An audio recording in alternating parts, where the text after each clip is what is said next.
Lightfall has increased difficulty across the board, and most primary weapons feel kinda weak. So, how about we use a newly buffed machine gun as our primary instead? Here I am in the new Lightfall raid Root of Nightmares in contest mode, just melting everything. Machine guns chew through adds, they do considerable sustained DPS, and between the buff to reserves, heavy ammo finders, and a certain artifact mod, you can have practically infinite ammo, and with the right perk combo you won't even have to reload. While you're melting everything with volatile round explosions from your machine gun, you'll also be chucking non-stop double damage grenades. So pull out your favorite commemoration, corrective measure, or retrofit escapade, and join me in becoming the ultimate Battlemage. This is an update to my previous Battlemage build from back in Witch Queen, where we melt enemies with nothing but our grenades and volatile round weapon. A lot has changed since then, and the build is now even stronger with the all-new mod system, new Voidwalker fragments. Plus we're trading in our Void SMG for a newly buffed machine gun, so we'll be burning through enemies even faster. We've also beefed up survivability with overshields, vortex grenades got a juicy 20% damage buff in Lightfall, and there are some very nice Void artifact perks this season taking the build to the next level. First things first, you need to choose your machine gun, and it must be Void to take advantage of our Void damage boost, exotic armor, and volatile rounds. An obvious pick might be the new Lightfall exotic Deterministic Chaos. The built-in volatile explosion and weaken is fantastic, but with a small magazine size, and without an ammo conservation perk, you just find yourself reloading far too often. Plus, we can already get volatile rounds very easily, and we have weakened from Child of the Old Gods, so giving up our exotic slot isn't really worth it when a legendary can do the job even better. However, if you don't have any of the legendary options I'm about to go through, this will certainly suffice until you can grab one of those. So, in that case, the top picks as mentioned at the start of the video are Commemoration from the Deepstone Crypt raid, Corrective Measure from the Vault of Glass raid, and Retrofit Escapade, which was a Season 19 weapon, which if you didn't manage to snag one then, you'll only be able to get it if either Xur or the Gunsmith decides to sell it. All three of these weapons are fantastic, so choose your favorite or your best roll. I'm partial to the adaptive frames myself. For perks, you'll want to look out for something that returns ammo, because the reload on these things stinks. So look for perks such as 4th times the charm, subsistence, reconstruction, and demolitionist. I've been loving subsistence on my corrective measure. As you can see in the footage, I hardly ever have to reload. I've gone through an entire battleground literally only having to reload once or twice. It's kinda crazy. For our second perk, ideally we want something to boost our damage. So look out for Target Lock, One for All, Golden Tricorn, Rampage, Adrenaline Junkie, or Killing Tally. If you instead want to add more survivability to the build, then hopefully you snagged a Retrofit Escapade with Repulsor Brace for some extra overshields. All the weapons roll with different perk combos, so check out d2foundry.gg for all the possibilities. Okay, we have our machine gun selected. You can now delete your other 2 weapon slots. Just kidding, but seriously, you won't be using them much. So depending on the activity you're running, leverage those slots to cover any champion shields. You could always run Izanagi's Burden, pair Witherhoard with a slug shotgun, and Limonarch is always a great pick if you have overloads to deal with, but also as it's an exotic primary, it'll increase the speed that heavy ammo finder bricks will drop. So, speaking of ammo, before we get to the rest of the build, it's important to understand how ammo drops actually work in Destiny. You see, Destiny's ammo economy is governed by a hidden mechanic called Juggler. This was an old modifier from Destiny 1 that makes it much less likely for ammo to drop for the weapon type you are currently using. This was to discourage using only one weapon too heavily. For example, when using nothing but a special weapon, it'll make special bricks less likely to drop, and the same goes for using a heavy weapon. I'll have a link to a couple of Reddit posts breaking this down, but to keep things simple, heavy ammo will drop after a certain number of enemies are killed, and it's a range. Every 40 to 60 kills, you'll enter the heavy ammo phase, which will last around 20 kills. During this phase, anywhere from 3 to 5 or even more heavy ammo bricks can drop. The number of kills to enter the phase and the number of bricks that drop are both random but always occur within these ranges. Once you feel like you're approaching roughly 40 to 50 kills, swap from your heavy ammo weapon to a primary or a special, and this is going to force heavy ammo to drop. I usually do this until 2 or 3 heavy ammo bricks drop, and then I'll swap back to my machine gun. Ammo finders also run on a hidden counter in the background. Every time you kill an enemy with a weapon, the counter goes up, and once it's full, you're going to get one of those glowy ammo bricks to drop. These bricks only come from weapon final blows, and the number of kills needed for one to drop varies from up to 30 kills if you're using your heavy weapon, down to as little as 15 kills with an exotic primary. And that's why I love Le Monarque, as just swapping to it every so often is going to force a ton of heavy ammo to drop. Alright, we have our weapons, now let's choose our exotic armor. Voidwalker has a problem, but it's a good problem in that there are a ton of great exotics, so there are several paths you could take the build. Each has their own strength, however in my testing one rises above the rest. I initially was going to dive deep into each exotic, but I wanted to keep this short. The top pick for this build for most activities is Verity's Brow. Yes, I know it's hideous. Look away, I'm hideous.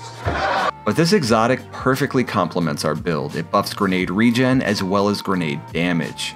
It reads weapon kills with a matching subclass element, in this case Void, grant a buff called Death Throws for 11 seconds. This stacks up to 5 times, and each stack adds 50% base grenade regen rate and 20% increased grenade damage. At 5 stacks, you get slightly less grenade regen than Nezarec's Sin, 250% versus 300%, but in practice, this isn't really noticeable thanks to Devour. And Verity's Brow only improves grenade regen, not our other abilities, which is fine. The reason we run Verity's is for the 100% increased grenade damage at 5 stacks. This will allow your vortex grenades to absolutely melt enemies, guaranteeing you keep both Devour and volatile rounds up. With enemies being much tankier in Lightfall, this will make your grenades much more consistent at securing kills. The alternate exotic options are Mantle of Battle Harmony to go all in on weapon damage, Nezarec's Sin for the best at keeping all abilities up, Controverse Hold for grenade spam enthusiasts, Nothing Manacles for scatter grenade lovers, and the Stag for more survivability and harder content. Alright, let's go over our subclass.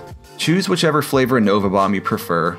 Healing Rift is probably the safe bet, your favorite Glide and the only melee available, and Vortex Grenades.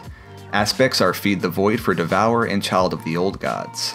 For fragments, the big addition here is the new fragment Echo of Vigilance, which grants us an overshield if we kill an enemy while our shield is broken. This pairs very nicely with Devour to keep us alive as we dive into the fray. Both Devour and the overshield can proc together. However, keep in mind there is an 8-second cooldown on the overshield. I also recommend Echo of Persistence, which allows Devour and our overshield to last longer.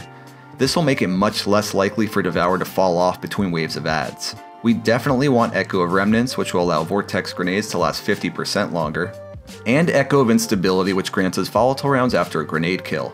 Now we do have another way to gain volatile rounds in the artifact this season by picking up orbs, but trust me, you want both, as getting a grenade kill is always going to be safer than running out and grabbing an orb. The two complement each other very well. Now let's look at those artifact perks. In the second column, we want to take Authorized Mods Grenades and Authorized Mods Void. This will make all our Void and Grenade mods cost a single point in your gear. In the third column, grab Volatile Flow so that picking up an Orb of Power grants volatile rounds. I've also got Shatter Orbs for the Orb of Power when breaking an enemy's shields with the matching element. In the fourth column, we want Bricks from Beyond. This will give us a chance to drop heavy ammo when defeating a powerful enemy with a Void weapon. Between this mod, a heavy ammo finder, and a reserve mod, you're going to be swimming in heavy. There is another Void mod in the fifth column, Void Weapon Channeling. However, this does not stack with Void Surge mods and basically discourages you from using your abilities to gain the benefit, so it's not really going to help us here. Now for the armor mods. In our helmet we want Heavy Ammo Finder, Ashes to Assets, and a Void Siphon mod. More heavy ammo, more super energy from grenade kills, and orbs from our Void weapon kills. It's pretty self-explanatory. In our gloves we want firepower, and I also suggest bolstering detonation and momentum transfer. This will allow our grenade kills to create orbs and our grenade hits to both regen both our class and melee ability, but you could also drop momentum transfer for a Void reloader as the melee isn't really vital and you will have to reload your machine gun at some point. In the chest I suggest 2 resist mods to help survivability, with our third being a Void reserves mod to give our machine gun more ammo. If you're feeling extra cheeky or playing easier content, feel free to dump a resist mod or 2 for more reserves. Leg armor is reserved for 3 Void weapon surge mods. This will give us a 22% bonus damage to all our Void weapons whenever we pick up an orb. Finally, on our class item, I like running 1 bomber mod for a nice chunk of grenade energy when dropping a rift, and also 2 time dilation mods, which will allow our armor charges to last 18 seconds for each charge, giving us up to a total of 54 seconds of bonus damage. Stat spread is pretty much the same as any other grenade build, prioritize resilience, then discipline and recovery in that order. This build is incredibly strong for how easy it is to play. Drop a rift, hold down the trigger on your machine gun, chuck grenades, pick up orbs, repeat. That's pretty much it. With Bomber, Bolstering Detonation, and Child of the Old Gods, your grenade and rift will feed into each other for a nice loop. Every kill will heal you to full and refund grenade energy thanks to Devour, and if your shields break, getting a kill will also give you an overshield. Your rift will recharge fast, and make sure you're dropping it often and sending out a Child of the Old Gods to weaken enemies and return ability energy. Remember, you get a massive chunk of your rift back when an enemy dies while being drained by Child of the Old Gods. Your grenades do a lot of work, so throw them every time they're off cooldown to create orbs, proc Devour, volatile rounds, and just hitting enemies with them grants melee and rift energy. Between your grenades and machine gun kills, you'll be creating more orbs than you know what to do with. So you'll pretty much always have the bonus weapon surge damage up. And with all the orbs we're creating, plus ashes to assets on our helmet, you're going to get your super back incredibly fast. And don't forget to abuse the ammo economy and periodically swap to a primary or special weapon, but ideally an exotic primary like Le Monarque if you can, which will force heavy ammo to drop faster. I am having a blast using this build. It's been amazing for both solo play and any group activities or raid encounters where you don't need to worry about a specific DPS check. But I'm just really enjoying using machine guns in general. It's been such a long time since Thunderlord was meta in Last Wish. Have you guys taken machine guns for a spin yet? If so, which one's been your favorite to use? What's your preferred role? Sound off in the comments down below, and I'll see you on the flip side.